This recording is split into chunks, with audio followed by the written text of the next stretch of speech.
It's a special pleasure to welcome all of you here for a very special event. We have the honor today to receive as guest Governor Brown, who is presently Governor of California, running his 4th mandate. And I think you are the longest serving governor in the history of the state. And in my humble position of director of École Normale for only my 1st term, I feel very impressed. You can imagine that. First, before really getting started, I would like to address my very special thoughts to you, Governor Brown, and to the delegation of California here in Paris.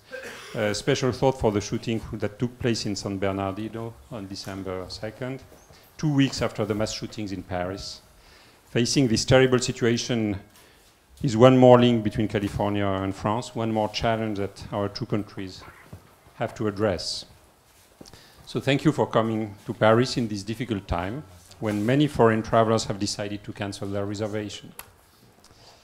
The main challenge that we will be discussing today is the climate change, the global warming, the enormous problem that we are all facing and that requires strong and fast political decisions.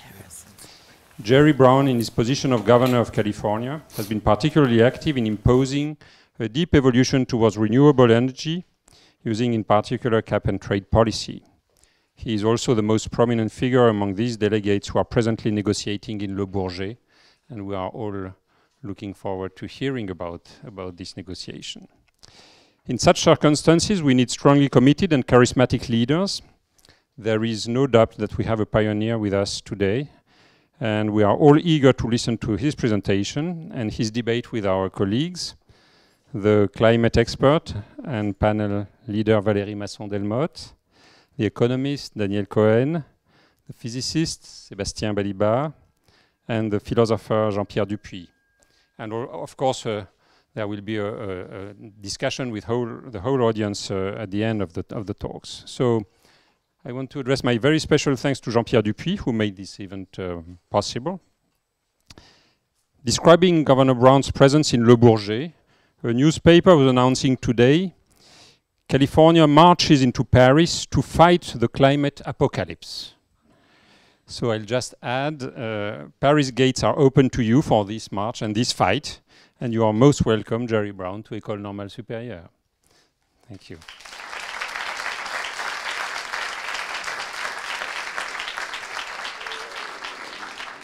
So Jean-Pierre Dupuy will introduce our guest speaker tonight. Monsieur le Directeur, dear colleagues, dear friends, dear students, it is my great pleasure and honor to introduce Governor Edmund Gerald Brown of California, Governor of California, also known as Jerry Brown, our honorable guest tonight.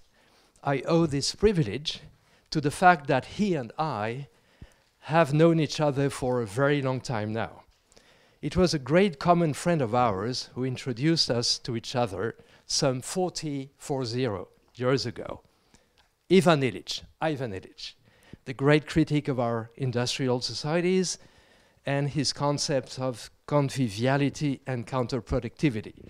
It seems that Governor Brown and I have remained faithful to some of his teachings during all those years. I don't know if you have ever thought of the following paradox. Alaska, the state of Alaska, is at the same time the westernmost and the easternmost state of the Union, since there is an island, the tip of which crosses the line of day change. The same paradox has it that Governor Brown is at the same time the youngest and the oldest governor of California. A beautiful paradox, very much in tune with his personality. Indeed, he was elected governor for the first time in 1974 at age 36, then re-elected in 1978. Much later, after he occupied a number of public positions, such as chairman of the California Democratic Party, mayor of Oakland, the city across the bay, Attorney General of California, while running for the Democratic Party's nomination in 3 presidential elections, Then he was elected again governor of California in 2011 and re-elected in 2014. He is therefore at the beginning of this fourth mandate in that position, and another record of his, like Marc just said, is that he's the longest serving governor in California history. It would be a daunting task to summarize Governor Brown's rich public life. It is neither the time nor the place. He will, in a moment, give a presentation on the philosophy of his action at the helm of the state of California. Instead, I'm going to recount two anecdotes that reveal the man behind the governor. In his capacity as governor, Jerry Brown chairs the board of regents of the University of California, with its multiple campuses: San Francisco, Davis, UCLA, Irvine, San Diego, Santa Barbara, etc., and of course, Berkeley. It turns out that the current chancellor of UC Berkeley is an anthropologist, an Indianist, Nicholas Dirks. It seems that there has been a sharp dispute between Dirks and Governor Brown over the following issue: the pertinence of the work of French anthropologist and Indianist Louis Dumont and his concept of hierarchy to describe the caste system. How incongruous. Imagine a president of France, choose the one you prefer, squabbling with the director of the École Normale Supérieure over, say, the importance that must be granted to the poetry of Ezra Pound. Just an example. Governor Brown is that kind of politician. He reads, thinks, and ponders, even, or above all, works that seem so remote at first blush from his responsibilities. The second anecdote took place last month in Palo Alto, the city 60 kilometers south of San Francisco, where the campus of Stanford University resides. We were the 14th of November. Governor Brown and I were attending the memorial service for René Girard, who had passed away a few days before. A few hours before, a series of terrorist attacks had struck Paris. The Franco-American assembly in the church was under this double shock. Governor Brown was there in the midst of the crowd, as discreet as one can be. A number of people had noticed his presence, of course, but respected his discretion. After the service, the church offered drinks and cookies. The ambiance got warmer, and Jerry Brown talked with everyone. At one point, a middle-aged woman who was sitting there, obviously seriously handicapped, physically and perhaps mentally too, asked Jerry Brown, who was passing by, to untie her shoe laces. Had she recognized the governor? Probably not.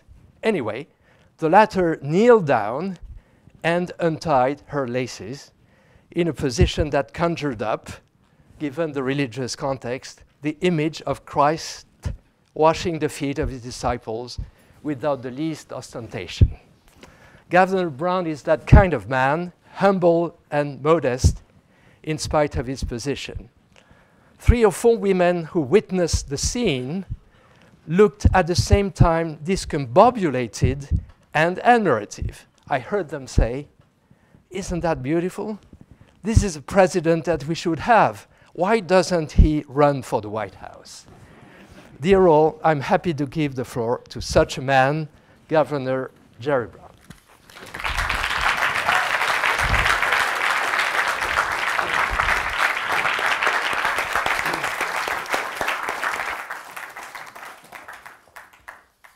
Thank you. Well, I'll tell you why I'm not running for president. I've already tried it 3 times. 3 strikes and you're out, as they say in California.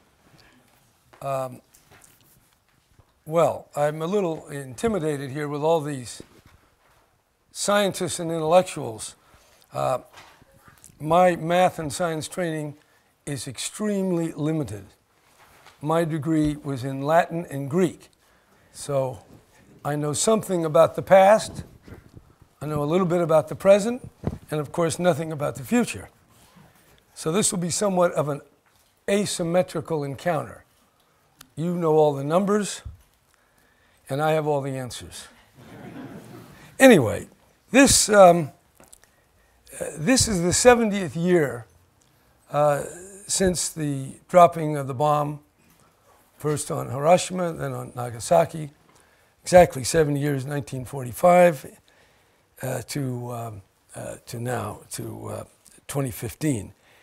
And about the same time, a little bit later, in December of 1945, a group formed itself, and they started putting out something called the Bulletin of Atomic Scientists.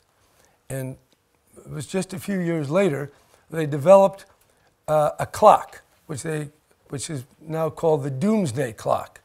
And this is a clock that measures the threat that humanity faces. At one time, the clock was 17 minutes to midnight. This is a picture, by the way, of the image. This is the 70th anniversary issue of the Bulletin. The clock is now set at 3 minutes to midnight. And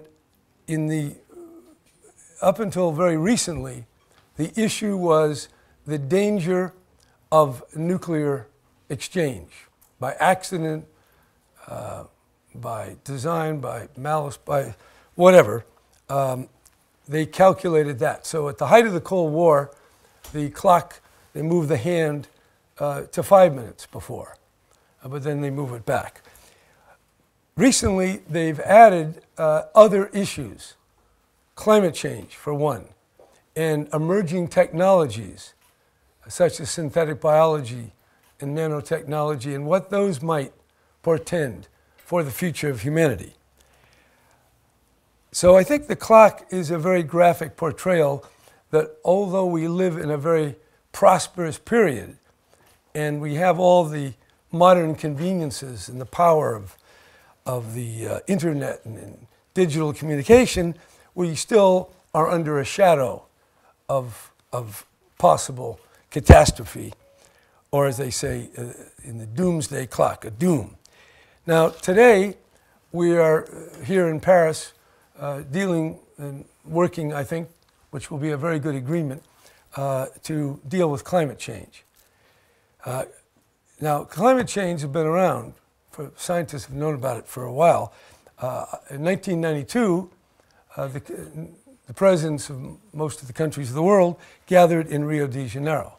And then they had 20 more meetings until this one. Now this is the 21st Conference of the Parties. So people have been dealing with this a long time. And so in some respects, I see climate change as the kind of challenge that can elicit a response that allows us to go beyond the conventional and where we are. Arnold Toynbee, who used to be thought of as the great historian, I think he's come upon hard times. People don't take him as seriously anymore. But he developed this idea of challenge and response. How do civilizations rise, and then how do they decline? And when a civilization faces a challenge, that elicits the kind of effort, innovation, technology for that civilization to rise.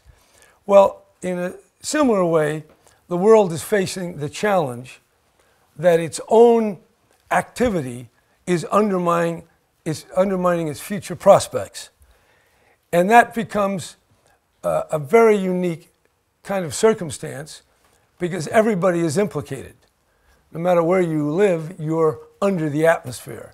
You're affected by the greenhouse gases. And so as the science gets better and better, the politics begin to respond. I suppose most places other than the United States, we have a lot of climate deniers. In fact, we have the leader in the United States Senate, in the Environmental Committee, held a snowball in his hand and said, "See, there's no global warming."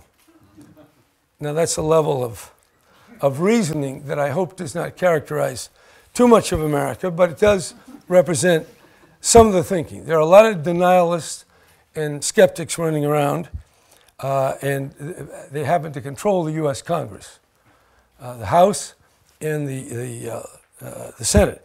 As a matter of fact, the leader of the Senate, the majority leader in the Senate, sent a letter to all governors saying, don't listen to President Obama, because President Obama has a plan under the Clean Air Act in the United States to require a lowering of emissions on the part of every state. And under the authority of that Clean Air Act, 111D is the provision, the EPA, the Environmental Protection Agency, is telling states to come up with their plan on how to reduce their carbon emissions. And the senator then wrote a letter to all the governors basically saying, don't bother, don't follow. And then a number of Republican governors and attorneys general, more than 25, which is half the number of states, they've gone to court to challenge the president's clean air plan. Another group, almost 25 states, have gone to court to fight that. So climate change is dividing the United States. And, but nevertheless, here we are in Paris on the verge of an agreement, and we have business people, we have representatives of states, of regions, of cities, a very impressive display of concern and knowledge and commitment. In my own state, we're a little more, what shall I say, enlightened. We don't have a Republican majority. We have a Democratic majority. You might call it a one-party state, at least for the time. Now, that swings back and forth. We had a governor before me, Arnold Schwarzenegger. He was a Republican. He was pretty good on climate change. By the way, I do tend to follow actors. When I was elected the first time, I followed Ronald Reagan. He was the governor. This time I chose another actor, Arnold Schwarzenegger, to replace. And that's what's happened.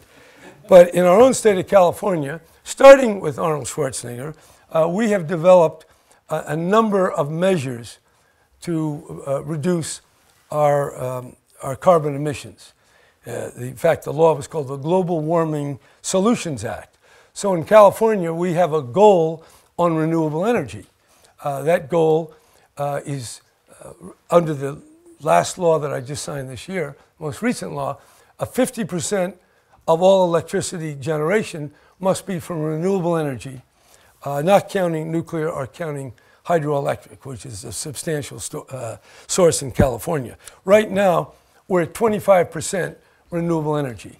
One of our electric companies in San Diego, which is several million people, very prosperous part of California, that particular electric company derives 40% of its electricity from renewable sources. So we're making a great deal of progress on that. We have a second part of our effort to reduce emissions, and that is building standards. Now, the building standards that started in California started back in 1975 when I was governor the first time. It took 8 years to get the building standards written, but now, since that period, every 5 or 6 years, those standards are tightened, made more sophisticated, made more effective. And as a result, in California, the energy consumption of buildings is significantly lower than the buildings in the rest of the United States. In fact, people have estimated tens of billions of dollars of energy savings just based on those standards. At the same time, back in 1975, California adopted appliance standards for refrigerators and stoves and dryers and things like that. But with the election of Ronald Reagan as president, the federal government adopted, and the federal government has the power to preempt or displace state rules. So the federal government adopted a no standard standard. And what that is the federal government now occupies the field of appliance efficiency standards, and our standard is no standard, which meant the California actual effective standards were wiped out. It is taken all the way to the election of President Obama to get back into the business at the federal level of reducing the energy consumption of appliances. So building standards, appliance standards, renewable energy. Next thing is zero emission vehicles. California has a mandate that for companies that sell automobiles in the state, a certain percentage, relatively small, has to be zero emission. And most of those are electric cars. And California, as a result of that policy, is purchasing 40% of the zero emission vehicles in the United States. 40%, but we're only 12% of the population. So that's been fairly successful. Now our goal going forward is to have 1.5 million zero emission vehicles by 2025. We're moving rather slowly. When you look at purchases now, only 2% are zero emission, and as the price of oil goes down, it gets more difficult.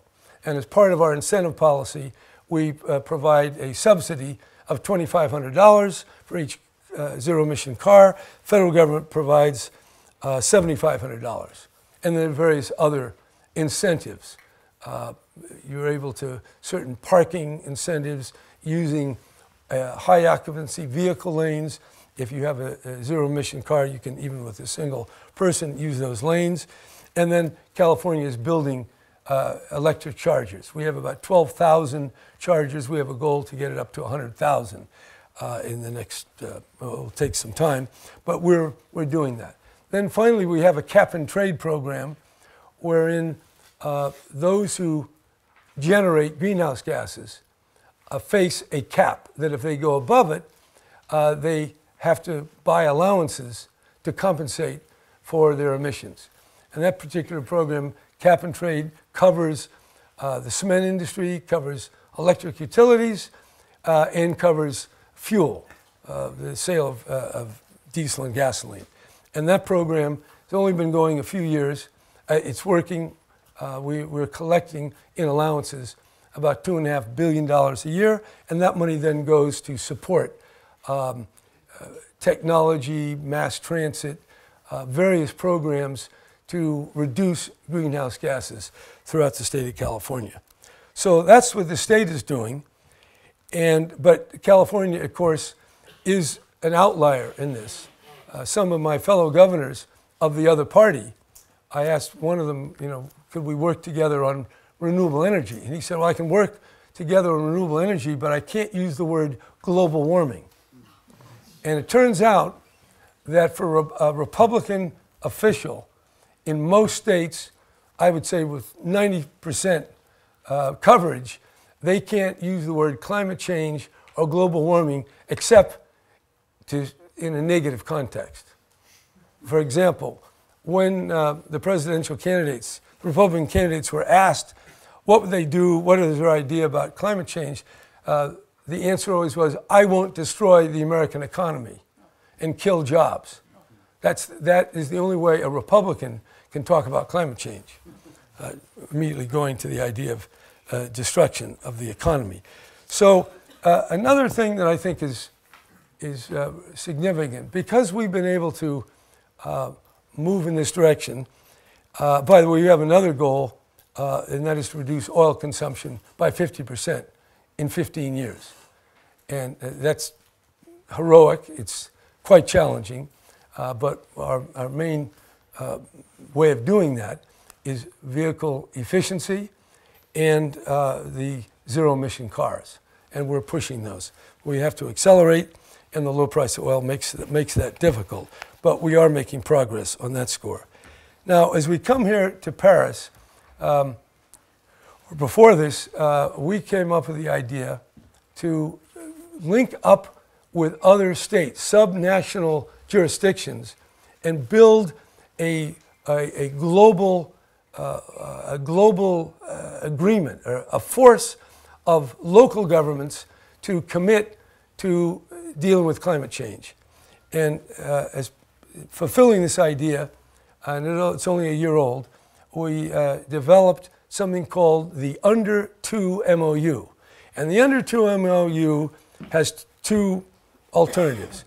One, anybody who signs up and makes the commitment to join the under 2 Memorandum of Understanding, that they commit to do whatever it takes to keep the climate under 2 degrees centigrade, or to, which is similar, to bring down their per capita consumption to 2 tons per person.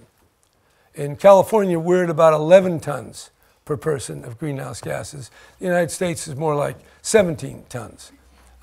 So if you compare it to India, California is more than, we're more than 5 times what India is.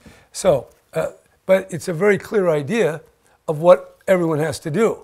There's nothing differential about getting to 2 tons. So if the developed countries, China, the United States, Europe, actually move in a direction where 2 tons per person is in sight, then people in poorer countries that are ramping up to get to 2 tons, I think there'll be a much greater sense of fairness. Now, in this respect, we had a few signatories. Baden-Württemberg was the first one, and we've gotten a few others. But in the last couple of months, and in fact, growing in the last few days, the number of states, provinces, and regions has grown to over 100. Actually, about 123 if you count some rather smaller states and all that. But so this is a parallel program of states, irrespective of what their nation state is doing. For example, in Canada, a very Harper, the last premier, was very much against doing anything about climate change. But Quebec and Ontario joined with California in signing this under 2 MOU, as did British Columbia, state of Washington, state of Oregon, and now it's growing New York, and enough countries or enough states and subnational jurisdiction that it represents about 25% of the gross, the GDP, the gross domestic product of the world. So quite significant, and it's also a pressure, I think, and a catalyst pushing against the national governments. This business of climate change, it has unique elements in that to solve it, you have to get such a broad coalition. It isn't just for some experts or a few countries, the European Union. It takes a very broad swath. It takes almost every region of the world to commit themselves. And so even though this is a challenge, an existential challenge going forward, that if we stay on the present course, the climate disruption can pass tipping points, can irreversibly land the world in a very, very bad situation. Yet the reality of that threat is eliciting by this challenge responses that were unimaginable even a year ago. Now, I assume this is going to be driving the Paris Agreement. We don't know for sure. The reports I get, that it's positive. It's different. It's a different kind of agreement than Kyoto, because each country is saying what it will do. And then they're wrapping it all up, and it's a collective commitment of individual statements and pledges of what each country will do. Now, after you get this agreement, it's just the beginning, because now we have to operationalize it and to make it happen. And in that respect, this under 2 MOU is a potential pathway of activism to measure, to monitor performance, and then to challenge these subnational entities, jurisdictions, to proceed. And that's exactly what I intend to do over the next several years.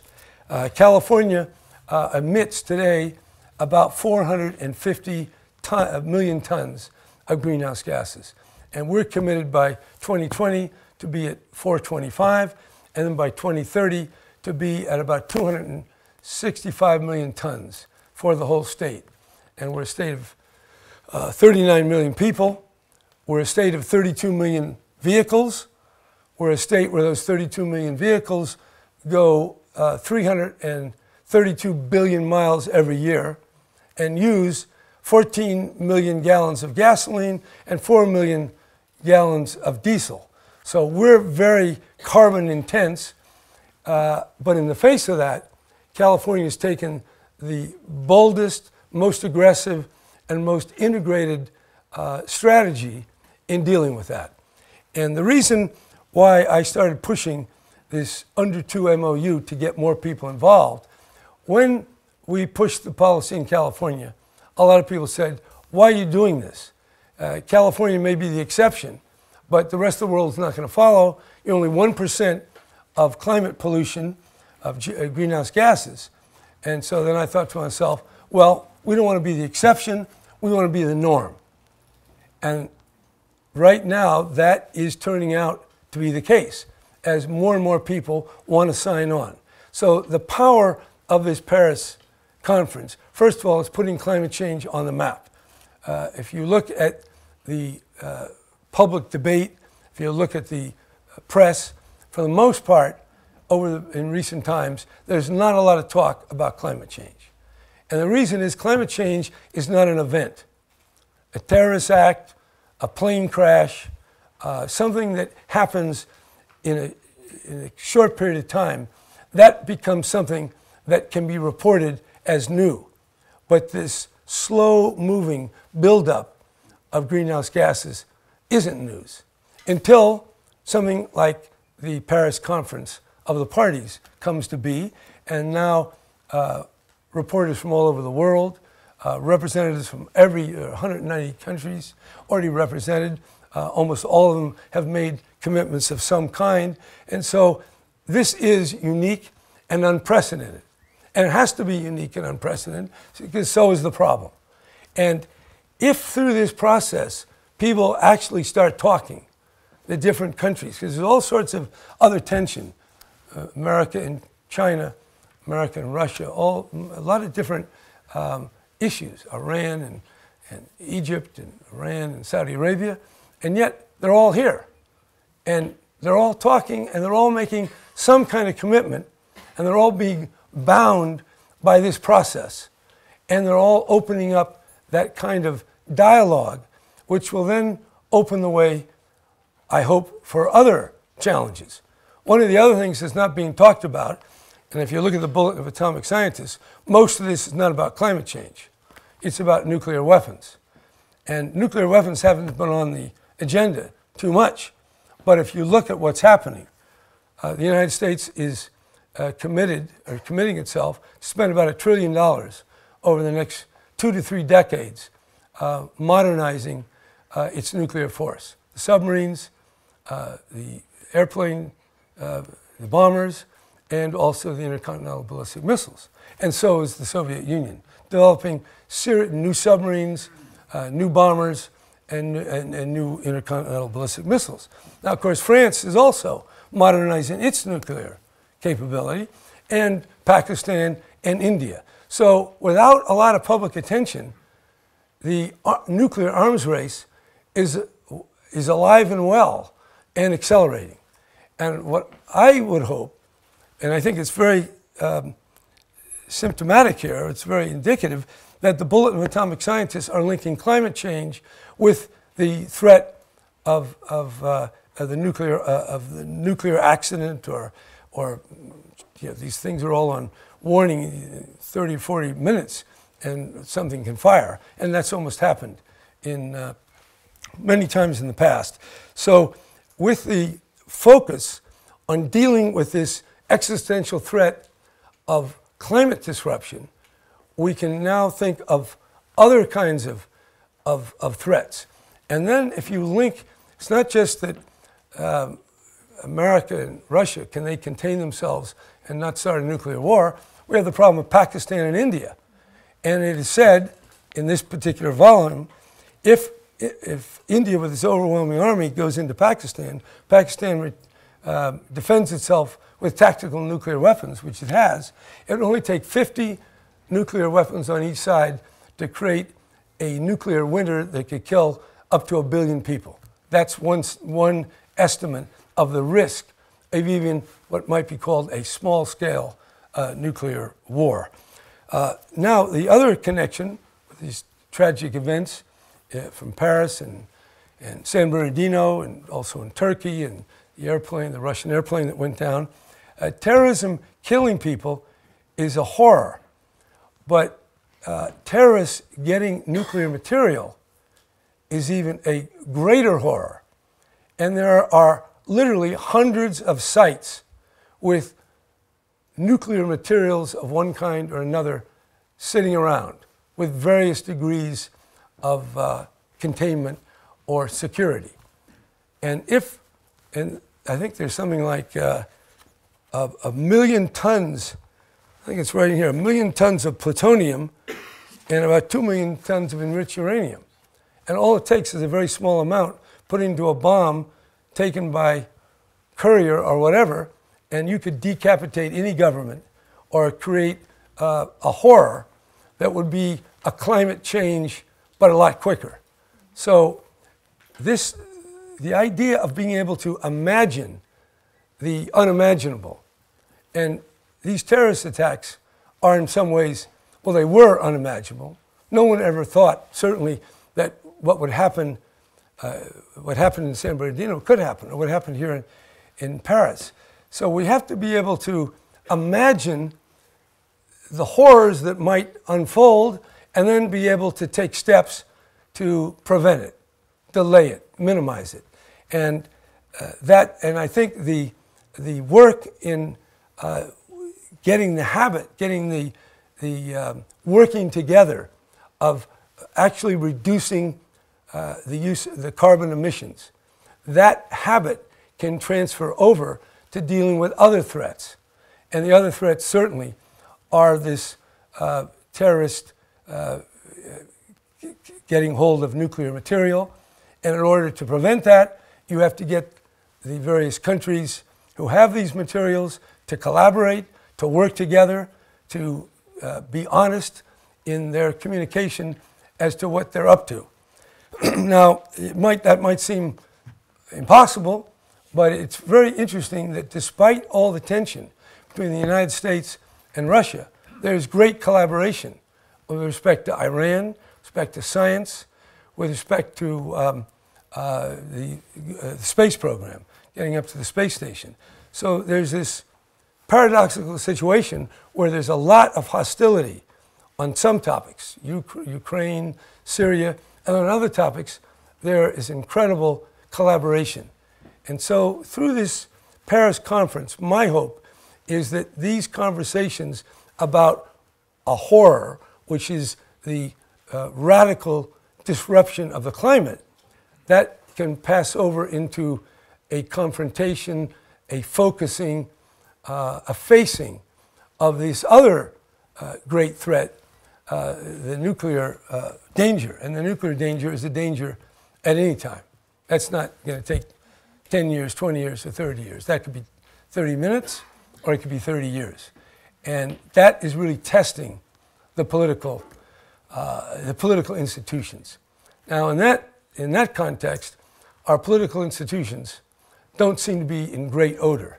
In the United States, when you ask, do you have a favorable or an unfavorable impression of the United States Congress? The response is 13% favorable. 13. Now, I guess we're used to that, but think of it, the Congress is the mechanism by which democratic governance is expressed. And if over 70% of the people don't have any confidence in it, and only 13% can even express a positive judgment, then that does undermine the ability of leaders to act and leaders to win any kind of support for tough decisions. And then when you combine the lack of public confidence with a complete breakdown of collaboration, as you see in the Congress. You have the Congress, one thing, a Republican, you have President Obama trying to do things, and the two of them just can't agree, and because they can't agree on immigration, can't agree on taxes, can't agree on climate change, And so you get a paralysis, or what I would call a constipation. The system is blocked, and somehow we got to unblock it. And the only way we unblock these things is through election. Well, I don't know whether you're going to have the candidates to make that happen, but sometimes it takes more than one election. It might take a few. In California, when I ran this time, it looked like a failed state. There are a lot of publications that California has failed. We had a $27 billion deficit, and the unemployment was 12%. That $27 billion deficit, that's on a budget of, was then 90 billion, that's gone. We were able to get rid of it. Now, how do we do that? Cuts to good programs, unfortunately, but that's what we had to do. Taxes. I went out to the people and did a popular referendum on taxes, and that passed by 55%. So we got more money coming into the Treasury, and then recovery. Took all three. Cuts, taxes, economic recovery. So now, with a surplus of a few billion, not a deficit, and an unemployment rate of 5.8 instead of 12, we did something. And when I ran, and I saw that, I didn't know the deficit was that big. I thought it was only 16 billion.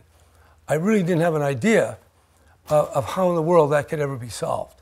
But the fact is, with the right kind of circumstances, a little bit of clarity and some collaboration, you get it done. And so that's been a positive story. And I think when we look at the failures of many national governments and leaders, we still have examples of where things can be done.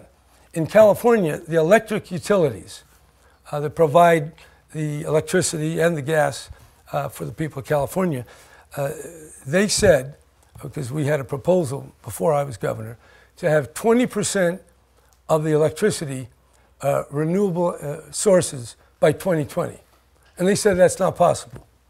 Today, they're at 25%, and they signed on to the new law that says 50% by 2030, and some of the key electric company executives are here for this, the Conference of the Parties. So it's incredible. You can actually do things. Now, this, I think, is a very important point, because people talk about innovation and the private sector and enterprise and entrepreneurialism and all that. True. Without the invention, without the lowering of photovoltaic prices, we wouldn't be able to do what we're doing. But there is a connection between innovation and regulation. And in California, we've had a history of requiring companies, both automobile companies and electric companies, to do what they say they can't do. And we've been able to push them enough so they don't totally revolt, but they get it done. And that's happened with the automobile companies, and it's happened with the electric companies. As a matter of fact, for 25 years, the efficiency of automobiles didn't materially change. And the federal government refused to require a greater efficiency and reduced emissions coming out of the tailpipe. California has a special prerogative in federal law that it can make its own standards. And we made our own standards tougher, and by a series of circumstances, that then became the national standard. So there is a role here for the innovation, the regulation to set not just a goal, but to require it under law. And by doing this in one locality, namely California, it spreads to the whole country. And that's my hope and my idea behind this under two memorandum of understanding. Whatever happens at the national level, there really is a coalition of willing states and provinces to do a lot more in terms of dealing with climate change. And so that, I think, is a very hopeful sign. And as we work together, we have nations from Africa, from South America, from Europe, from Asia. I see that as a positive pathway which can be built on for dealing with some of these other issues. And that's why I would say, while the doomsday clock is at 3 minutes, I may go to 2 minutes in January because they're re-updating it, there's still a lot of possibility. there's a lot of possibility if we can create enough space for those who want to do something to do it. And we're doing that in California. We're doing it at the 123 subnational jurisdictions that have joined us. I think we're going to come out of this Paris climate conference with real commitment, and then after that, it's up to all the different forces, non-government, civil society, states and provinces, then to push the nation states to get it done. So I would have to say I'm optimistic with some reservations. Thank you very much.